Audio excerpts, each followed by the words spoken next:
mga kapatid, tuloy-tuloy na ang handaan hanggang sa bagong taon. Pahirapan na naman tuloy magbalik alindog program.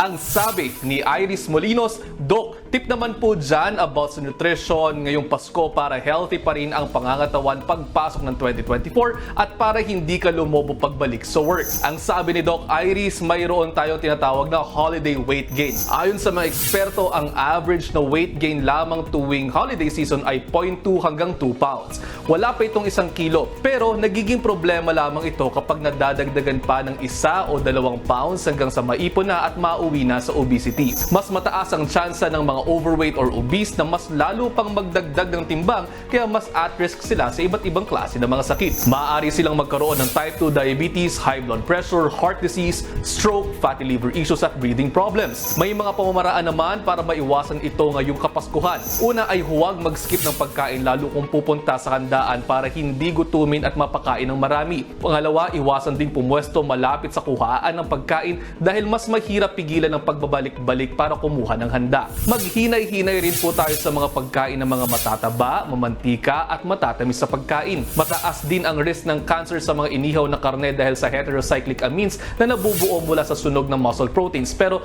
kinakailangan naman ng sobrang dami na makain mo nito para mangyari ito. Meron ding mga cancer-causing chemicals mula sa mga usok na dulot ng uling. Ang sobra-sobrang alak naman ay makakaapekto sa ating liver, sa ating kidneys at sa ating heart health. Kaya naman, mas mainam na mas enjoy na lamang muna natin ang mga prutas at gulay para makakuha ng extra nutrition. Pwede rin po namang kumain ng karne at iba pang mga pagkain basta't in moderation. Bukod sa kainan, ang holiday rin po ay panahon ng mahaba-habang kwentuhan. Paalaala lamang po na ang pag-upo ng higit 8 hours a day ay maaari magdulot ng hindi magandang epekto sa ating kalusugan. Kaya mas mainam na ang pagchika ay gumagalaw-galaw kahit kada 30 minutos. Sulitin ang holidays mga kapatid, maging aktibo at mamasyal kasama ang mga pamilya. Tama na minsan lamang kada taon ang mga ganitong handaan, pero huwag pa rin po nating abusuhin ang katawan dahil ang masamang epekto nito siguradong dadanasin natin ng pangmatagalan.